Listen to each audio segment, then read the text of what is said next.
And good evening, everyone, and welcome back to the X Zone. I am Rob McConnell, and for the next 4 hours, I'm your host.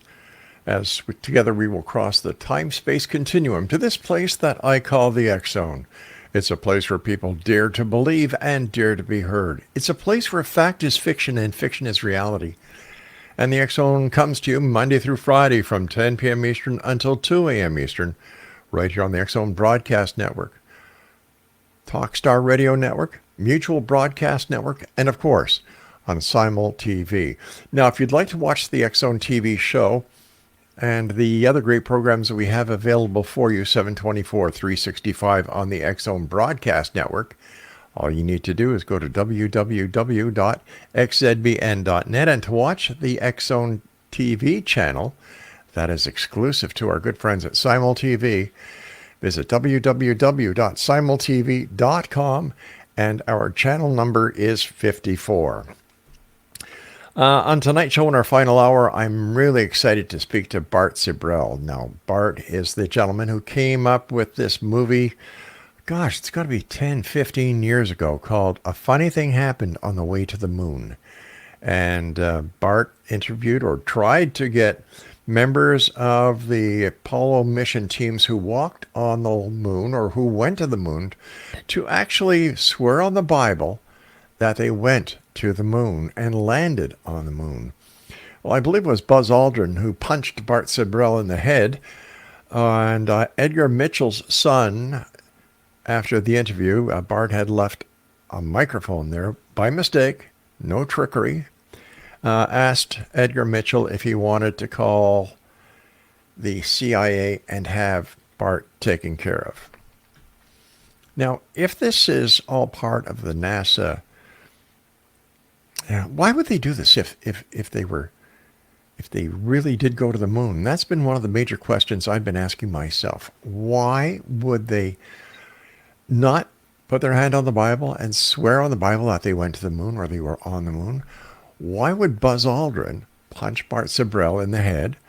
And why would Edgar Mitchell's son get so upset that he asked his father, who, by the way, I believe kicked Bart, if he wanted him to call the CIA and have Bart taken care of? There's more to this story than meets the eye, and we tried to get a hold of James Fetzer, who is a professor, and he is a conspiracy expert. He was on with us last week, but we had audio issues, and we did not release that show because we didn't want to send anything out that was anything but the very best to you, the members of the X Zone Nation. So we're going to try and get James Fetzer back on the air with us and have him come on and discuss more of the story behind the story when it comes to the moon landing. Was the moon landing hoaxed? Are you a believer or are you a skeptic? Send me your email, xzone@xzoneradiotv.com. We also have Gwilda Wiyaka coming on in hour number 2. We're going to be talking to Gwilda about shamanism in modern day society. What is shamanism? How can shamanism help you? What can you learn from shamanism? And shamanism has been around for over 50,000 years. Interesting topic. Now, Gwilda is the host of 2 very successful and popular shows here on the X Zone Broadcast Network and on the X Zone TV channel. The first one is Mission Evolution, and she's been doing that show for a number of years. It airs weekly on radio and television, and she does a vignette series entitled Stairway to Heaven. Now, if you'd like to find out more about Gwilda in preparation for her interview with us here on the X Zone, visit www.missionevolution.org. And for all the information about Stairway to Heaven, visit www.stairwaytoheavenmedia.com. Kate Kunkel is going to be with us in hour number 3, and we're going to be talking about the brain and music and audio. She's a very interesting lady. We've had her on the show before, and she's one of our fans' favorites. So that's still coming up tonight here in the X Zone. Now, you're probably saying, Rob, what about the guest in the first hour? Well, he's a no-show. He confirmed with us earlier today that he'd be with us, and we're watching our monitors here to see if he does log on with us. His name is James Farquhar, and we were going to be talking to James, who is a biblical scholar, about 666 and the Bible Code. Now, he's written a number of books, and we're very interested in talking to him about how the Bible fits into society when there's so much going on. We have wars, we have COVID that's happened and still going on. We have people who are hungry around the world, the political unrest, the monetary up and down, up and down. People are losing their homes all over the place. What in the name of heaven is going on? That was going to be one of my major questions to James. What is heaven doing about everything that is happening right here, right now? What is Jesus waiting for the second coming of Christ? Why doesn't he just come down now and do something positive? Why doesn't he just do something positive and prove beyond a shadow of a doubt that he, just like the extraterrestrials, are real? Are you a skeptic or are you a believer? Well, people ask me that all the time. They say, Rob, you've been doing your show for 33 years. Are you a skeptic or are you a believer? And my answer is very simple. I want to be a believer. I want to believe. But I want to see proof. I want to see the facts. What was the name of the lady, Craig, who did the, Wendy's commercial? Where's the beef? I want to know where the truth is. What the truth is. Why are so people eager and gullible just to take somebody's word that they saw a Bigfoot, they saw a UFO, and they saw a ghost, and the list goes on and on and on and on. Why are we so eager to believe? What is it in us that makes us want to believe anything? I don't. I really don't. I have a hard time believing without seeing the truth. And in my books, the truth are the facts, the evidence. Now, I know what you're saying, Exo Nation. Well, Rob, just because you don't believe or you don't see or somebody doesn't take the picture, the evidence that would satisfy you, that doesn't mean it really doesn't happen. Maybe it does. Maybe it doesn't. I don't know. But in my book, after doing this show for 33 years, Exo Nation, nothing has changed. Absolutely nothing. The UFO scenario has not changed.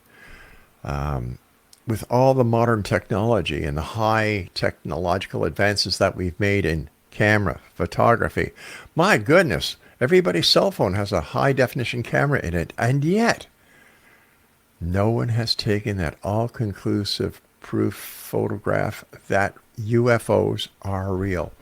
My goodness, even the gunship or the gun camera from the United States Navy that allegedly took the UFO Tic Tac and filmed it is under scrutiny. My question is, why would the United States Navy send up a jet that was not armed except with a camera to intercept a UFO or a bogey? That makes no sense to me. Well, unless somebody in the chain of command knew exactly what was going on. Was this a test to see if they were able to evade radar, evade detection, get into a simulated dogfight with the jets that were sent to intercept them? And what were these pilots supposed to do? Crash their jets into the UFO? I don't think so. There's more to this story. And I know that there's a lot of people in the UFO community who are out there saying, oh, this is proof. We're finally getting disclosure. No, you're not. You're getting more bullcrap. And you're perpetrating more shoveling of this bullcrap if you really believe it. And if you go out and you start spreading the manure. Gosh, if you want to grow a vegetable garden, manure is pretty good. It's the best fertilizer. If you want to spread that on your garden, go right ahead, but don't spread it here on my show. Over the years, many years, I think, Craig, what is it? Over 5,672 guests. Guests ranging from people who have seen Jesus in their toast to people who have had encounters with angels. People who believe in their heart of hearts. Those people I put in my hand, and I'll show you right here, and I kind of protect them because they are true believers. They're not out to make any money. They're not out to make any statement. They're not out for their 15 minutes of fame. They've had an experience that they cannot explain. They've had an experience that they want to share because they want to know if anyone else out there has had the very same experience that they have had. They're, in my opinion, true believers. But when you get people on the show who all they want to do is promote their book, or all they want to do is promote a symposium where they're going to be talking about UFOs or ghosts, I question their validity. I question their reason for doing what they do. Now, that doesn't mean everybody is like that. Please don't get me wrong. There are so many people out there who try their very best, whether they are UFO investigators, Bigfoot investigators, ghost investigators, who try their very best to prove beyond the shadow of a doubt that these entities, these paranormal phenomena exist. I'll give them as much time as I can. But when it comes to people that are out there to scam, who are out there to make a fool of my listeners, that's where I get upset. And that is where I will do my best to decloak them. Maybe that's what I should have done with our guest this hour, J.W. Farquhar, who just didn't show up. No reason, no emails, no communications. Here we are nearly 13 minutes after the show started. Nothing. Oh, wait a minute. Hold on. I know what happened. He was abducted by aliens. I wonder if he is in the same spaceship that Travis Walton was in. When we come back from this break, let's talk about those UFO contactees. This is the X-Zone. I am Rob McConnell. We'll be back after this very short message. Whatever you do, don't go away. And if you see J.W. Farquhar with Bigfoot or with a ghost or with a UFO extraterrestrial, please tell him to get in touch with us because he was supposed to be our guest this hour. I'm Rob McConnell. This is the X-Zone. Send me your emails, xzone@xzoneradiotv.com. And don't forget the X-Zone TV channel is exclusive to Simul TV, channel 54. Welcome back, everyone. This is the X-Zone. I am Rob McConnell. We're coming to you from our broadcast center and studios in St. Catharines, Ontario. If you'd like to send me an email, xzone@xzoneradiotv.com. On all other social media, X-Zone Radio TV. And we come to you Monday through Friday from 10 p.m. Eastern until 2 a.m. Eastern on the Talkstar Radio Network, Mutual Broadcast Network, X-Zone Broadcast Network. And these shows are broadcast on Simul TV, where we have our own channel, and it's channel 54. All right, still to come on tonight's show, Gwilda Wiyaka, Kate Kunkel, and Bart Sibrel. And if you're a believer in the Americans landing on the moon, then you'll want to hear what Bart has to say. He's going to be talking to us about a deathbed confession that was made by somebody who had inside and first-hand knowledge. In fact, he was there when the moon hoax film was actually created. Interesting gentleman, interesting topic. Yeah, it's going to be controversial. Yeah, I know that. But there's three sides to every story, isn't there? His side, her side, and the truth. Before we go any further, X-Zone Nation, I'd like to pass the condolences of the X-Zone Nation as well as REL-MAR McConnell Media and all our subsidiaries to our good friend Larry Lawson, who was the host of a paranormal stakeout. I learned earlier today that Larry's father-in-law passed away, and to Larry and his family, our condolences. You're in our prayers, and we're here for you, my friend. Okay, we were talking about Travis Walton. Now, there's a little bit of a wingnut if I ever talk to one. Okay, here you've got this guy who claims that he was... let's start at the beginning of the story, okay? He was in the forest with a team. His best buddy, Mike Rogers, was the crew chief. And they were working late clearing out brush. And they decided to to leave, and as they were leaving, they saw this UFO. Now, apparently, the way the story goes is that Travis Walton jumped out of the truck, went towards the UFO. It zapped him. Bzz. And what did Mike Rogers and the other guys in the truck do? Well, they just buggered off. They did not stick around to see how their buddy was. They just kind of buggered off, and away they went. Then it dawned on them, well, maybe we should go back and see what happened to Travis. Well, they go back to where they saw the UFO and where the UFO zapped Travis, and guess what? Travis wasn't there. So they assumed, and we know what happens, Exo Nation, when we assume something. It makes an ass out of you and an ass out of me. That he was teleported up into the UFO, and the UFO took off to God only knows where. Days later, according to Travis, he was returned to Earth by the UFO. He was left, I believe, in Herbert, Arizona. He made a telephone call from a phone booth that was conveniently there where the extraterrestrials dropped him off. And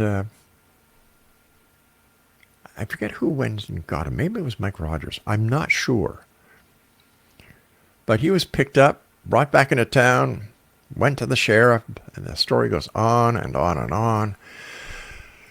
His claim to fame is that he passed all the lie detector tests. Wrong, he didn't.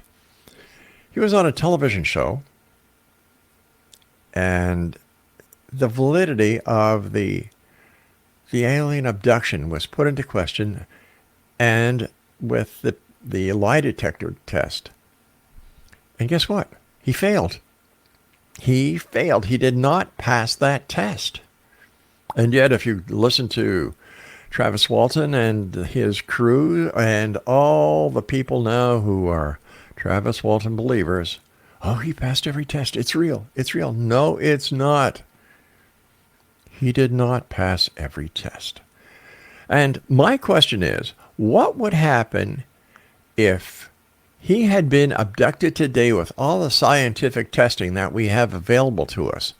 What would those tests have found? Now, it's no secret that Travis Walton liked to indulge in a little bit of smoke once in a while.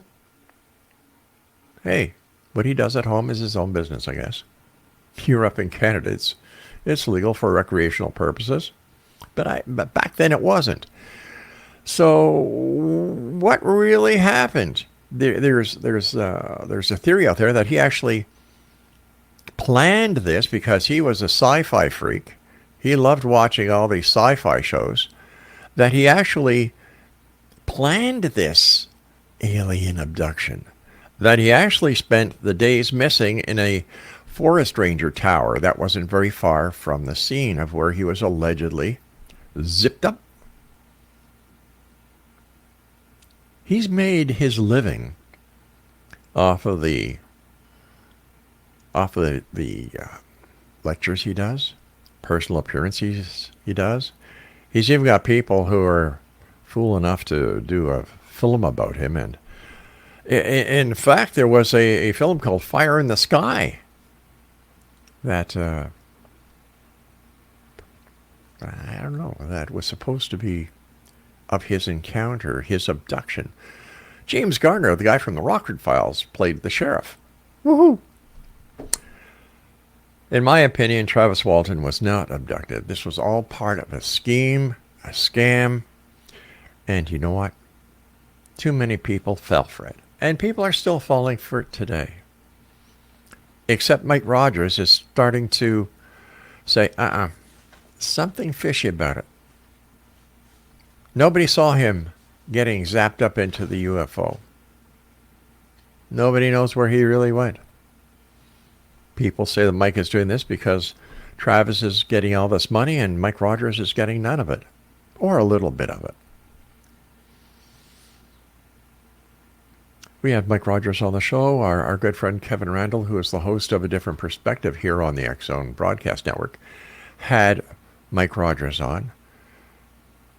And the story just doesn't ring true. In fact, when I was listening to the show, I really believed that Mike Rogers wanted to say it was all a hoax. It was all a hoax. It never happened. This is what happened from the minute it started to the end. But he didn't. He came very, very, very close to doing that. But he didn't.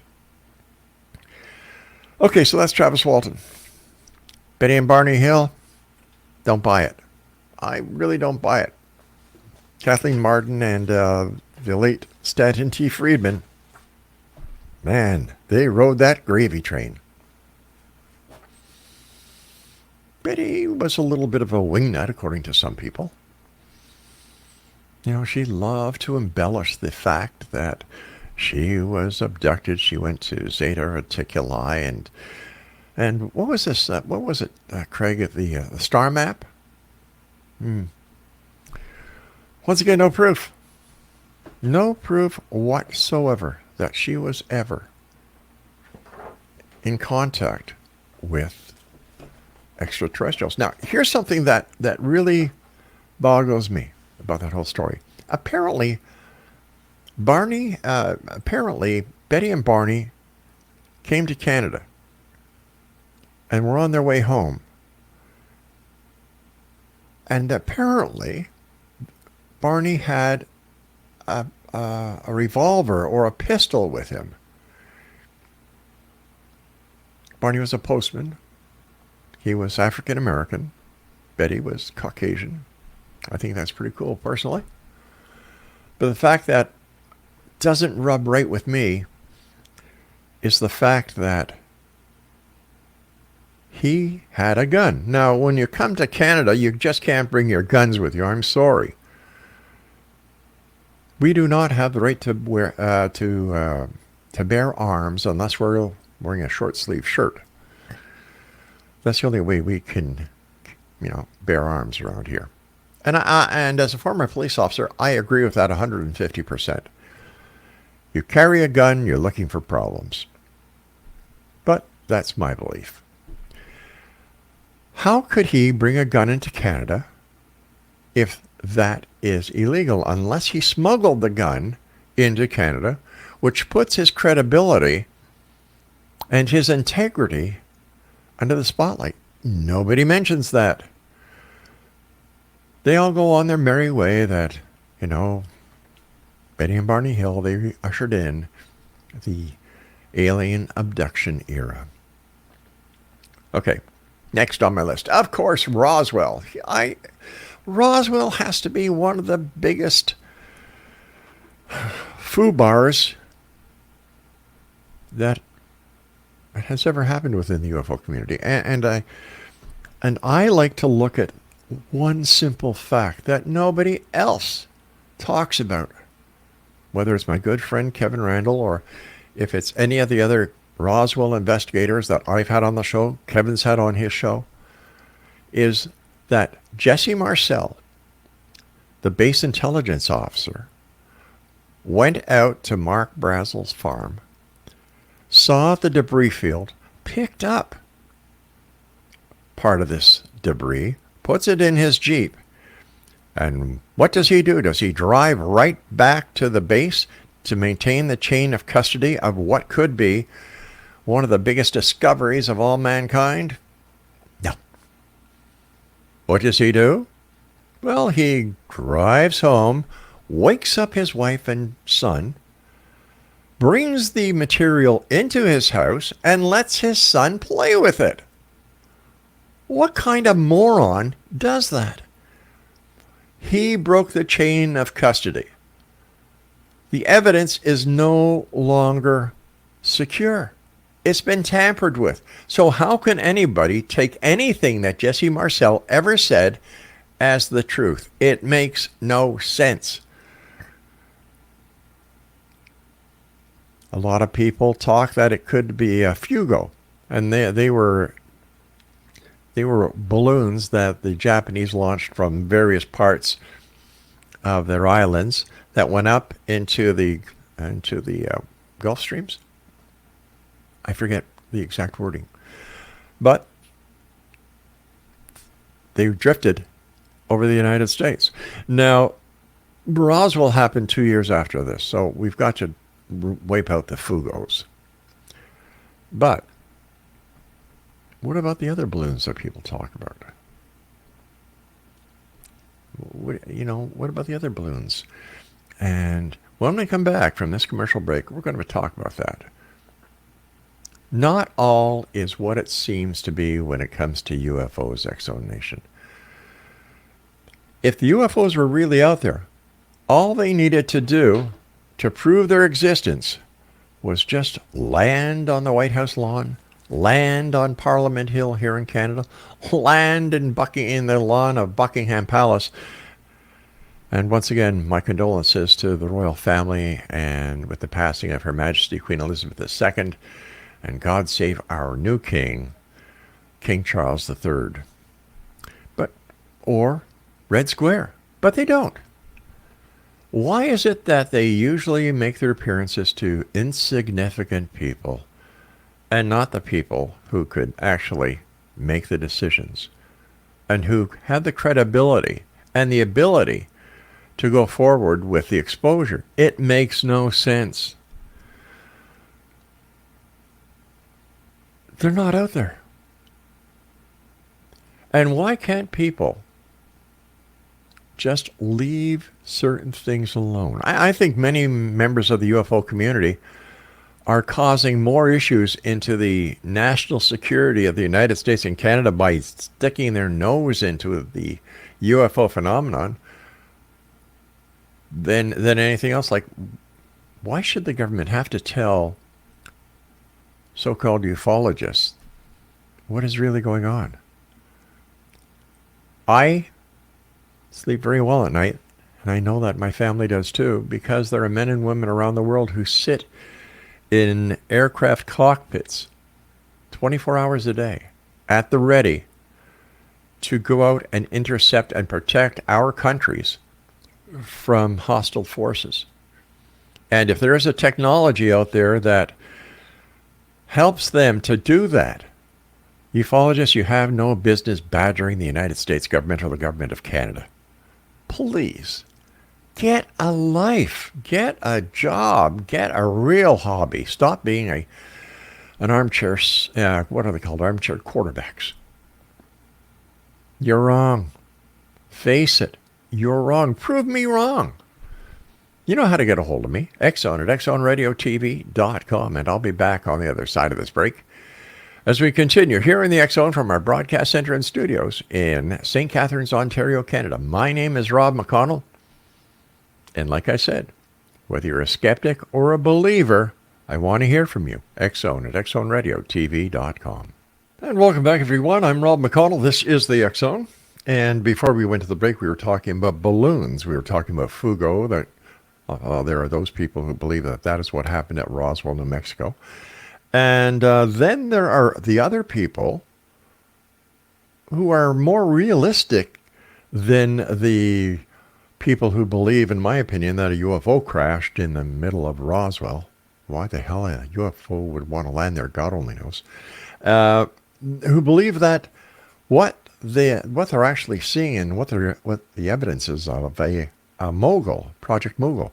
Now, Mogul was a top secret government project where they launched balloons, like weather balloons, way up high into the sky. And what these balloons would do, they had listening devices on them that would listen for detonation of nuclear blasts. And there is evidence that what crashed in Roswell was a Mogul. However, the people who want to keep this hoax alive, they dispute it. They will dispute it left, right, and center. They know the facts. They know the names of people. They know everything about the case, except they don't know what the heck crashed.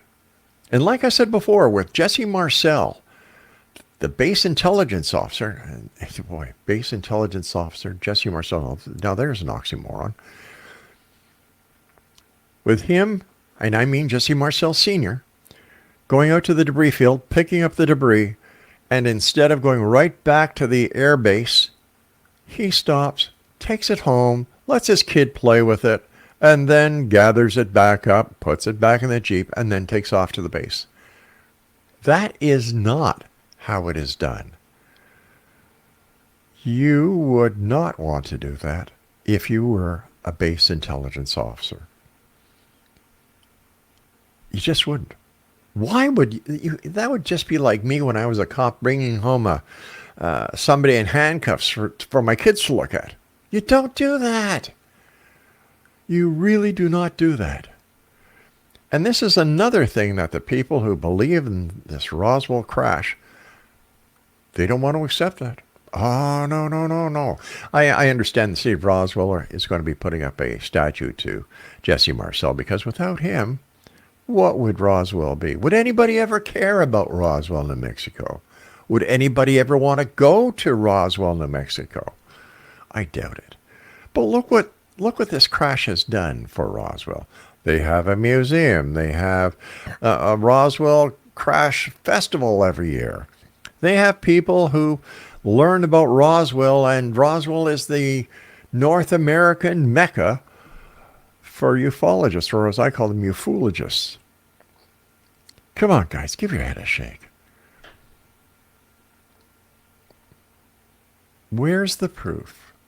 Where's the meat that UFOs are real? Where's the proof? Where's the meat that Travis Walton was really abducted by aliens? Where's the proof that Betty and Barney Hill were abducted by aliens? Where's the proof that the unknown object in Shag Harbor, Nova Scotia, was a UFO from outer space? Where's the proof that the UFO that was found or believed to have come down in Kecksburg, Pennsylvania, was a UFO from outer space? Woo. No proof, and yet all these stories. Am I the only one who sits back and looks at it from a different side? Like, I want to believe. I really, really want to believe. But show me the facts. Show me the proof. Show me the evidence. But you can't. Because there is none. There is no evidence to support the claims that unidentified flying objects from another planet, another galaxy, another star system have or are visiting planet Earth. That evidence does not exist. Then you have the people who believe that there is a UFO or several UFOs that have crashed, that have been retrieved, and that are in military bunkers, and that the military and members of the scientific community have actually reversed engineered parts of these UFOs. And I say, wow, really? Then hello, why do we still use the propulsion systems that we use to go to the moon or to explore Mars instead of this marvelous, treasure chest of alien technology that we have? How come? Simple. It doesn't exist. It's a great story. It's a beautiful story. Science fiction writers, I love you guys. I really do.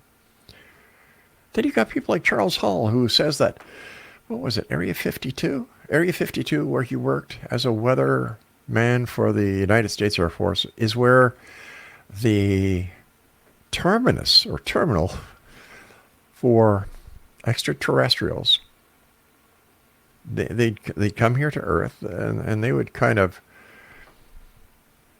rejuvenate themselves, or take a rest stop, and he saw them.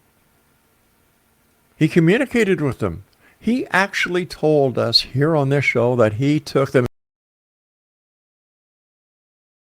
He knew the difference. And yet he doesn't have one picture to substantiate it. Come on. This wasn't a one-time event. He did this on several occasions. How come he didn't take a picture? He could have easily taken a picture. Hey, take them into a photo booth in one of the hotels, or the girls that go around giving you drinks and taking pictures. Why not? No proof. Again, no proof. Why do we believe? Belief is the strongest power in the universe. If you believe you can move a mountain, well, you're not going to move it, but gosh darn it, get enough people believing in it, and enough people can actually move that mountain. The difference between a dream and reality is just doing it right. People dream of UFOs. People dream that there's got to be something out there. We cannot be the only living creatures in this entire existence. I don't think we are. I really don't. But why should we be so naive and believe that every living creature out in the vast universe are carbon-based units like us? I asked Dr. Seth Shostak from SETI, I said, how do we know they're not silicon-based or some other element that they could be right here and we would never know it if they did exist? I want to believe, Exxon Nation. I really do. And I keep doing my show every night, hoping that what I'm saying will fall onto the ears of somebody who can actually present the evidence, hardcore evidence. The kind that you can touch. You get the UFO wingnuts who say, well, if we would go to court, we could prove and win our case in court that UFOs and extraterrestrials are real. How? We came up with a show called Paranormal Court TV, where we invited all the people within the UFO community, ghost community, Bigfoot community to come on and present their case in our forum. They refused. Why? We called them on what their statements were. Bullcrap. They refused. We even went as far as to say, we'll pay for your airfare to come down here and put you under a polygraph test with a polygrapher of our choosing. Polygraph test, psychological stress evaluator test. They refused. Why? They don't want to blow their gig. Man, they've got it made. They're writing books, they're doing radio interviews, they get on all these wacky TV shows that are out there now. Why would they want to spoil the cash cow that probably would be mutilated anyway? So it's a strange world out there, Exo Nation. But why don't I believe? Well, I've been talking to you now for 42 minutes and giving you my side of why I don't believe. Send me an email, exxon@exxonradiotv.com, and tell me why you believe. And welcome back. Yeah, still here. Rob McConnell after 33 years. We started off doing a newspaper called the X Chronicles newspaper, which we still publish today. And then I received a call from Brian Wild, who used to work at 900 CHML in Hamilton. And he said, Rob, I'm going to make you an offer that you'd be silly to refuse. And the offer was to come on the Bill Kelly Show. And Bill is a very, very popular talk show host here in Hamilton. And I was with Bill for a week. And we discussed every aspect of the paranormal, UFOs, Bigfoot, Bermuda Triangle, the Great Lakes Triangle, every topic. After I finished with the Bill Kelly Show, and Bill, if you're listening, thank you, my friend. Without you, all this wouldn't be possible, buddy. The show went on. We were picked up and when I say we, I mean me, myself, and I at the time. The show was picked up at CKDX in Newmarket, Ontario. From CKDX in Newmarket, Ontario, we came to 1220 CHSC here in St. Catharines, not very far from our studios right now. And as the show grows, you move. From CKDX, we went to CJBK in London, Ontario.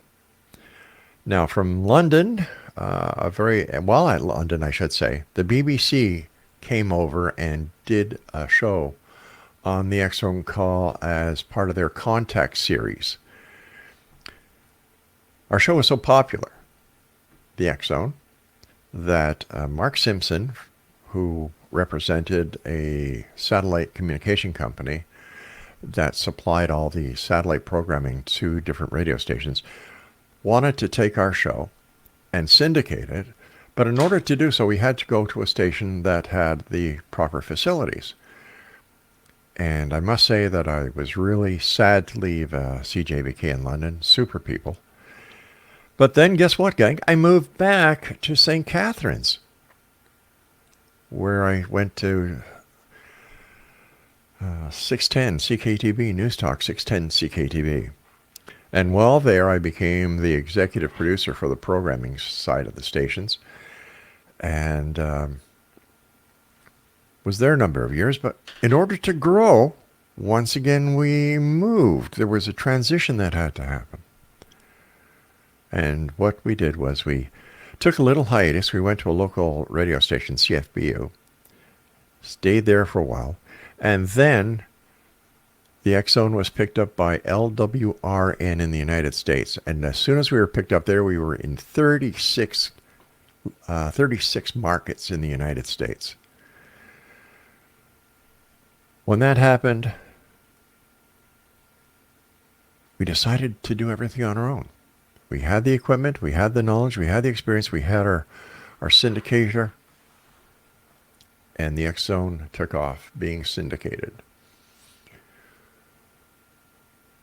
From LWRN, we were picked up by Talkstar Radio, and we were with Talkstar for 9-10 years.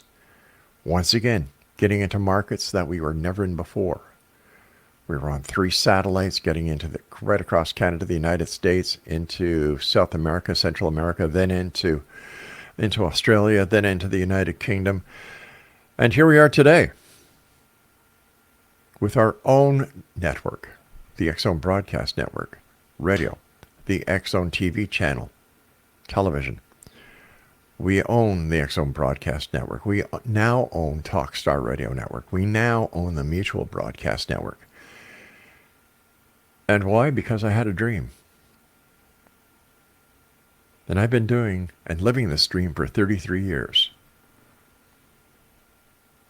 But you know what? 33 years is a long time. It's a lot of shows. It's a lot of people. I've done psychic fairs. I've done symposiums. I've done remotes. My good God, I sat outside the Flying Saucer restaurant in Niagara Falls for I don't know how many months doing the show live from their Saturday nights. I've done the show live from the haunted parade grounds of in Kingston, Ontario. We've done the show live from the haunted Ottawa jail. And the list goes on and on and on. But you know what, X-Zone Nation? No proof. I keep going out and I keep doing this show 5 nights a week, 4 hours a night, plus the specials, plus our TV, plus. Why? I want to believe. So if you're out there and you can prove any of these things are real, please. I'm kind of getting tired. Send me an email, xzone@xzoneradiotv.com. But you know what, X-Zone Nation? I don't think anybody's going to come forward with any evidence. I really don't. There are people out there who are making money on it, and the last thing they want to do is for any part of the paranormal to say, it's not true, Rob. It was a joke. Well, we know that the paranormal has joked because look at the crop circles. We found out that a great number of the crop circles were done by these guys in the United Kingdom. It was a joke. We know there have been UFO hoaxes. We know there have been ghost hoaxes. We know there have been Bigfoot hoaxes. So why do these people keep going? Because there's people out there who still believe in UFOs, ghosts, psychic predictions,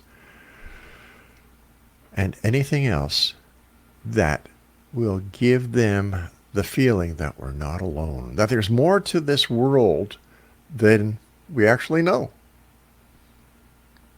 We can prove what we can prove. We can prove that the world is real. We can prove that the sun will rise tomorrow. The moon will be there. There's so much that we can prove. But you know what we can't prove, Exonation? UFOs are real. Extraterrestrials are real. Bigfoot is real. Atlantis is real. Crop circles are real. And the list goes on and on and on. So, am I a skeptic or a believer? Well, I'm going to be a skeptic until somebody can show me the evidence. Show me the proof. Where's the beef? I want to see it. I want to touch it. And I want to say, my God, all these years I've been a skeptic. And look at this. The proof is finally here. I'll be back at the top of the hour with Gulda Wiyaka as we talk about shamanism here in the X Zone from our broadcast center and studios in St. Catharines, Ontario. Stand by. We'll return in approximately 8 minutes from now.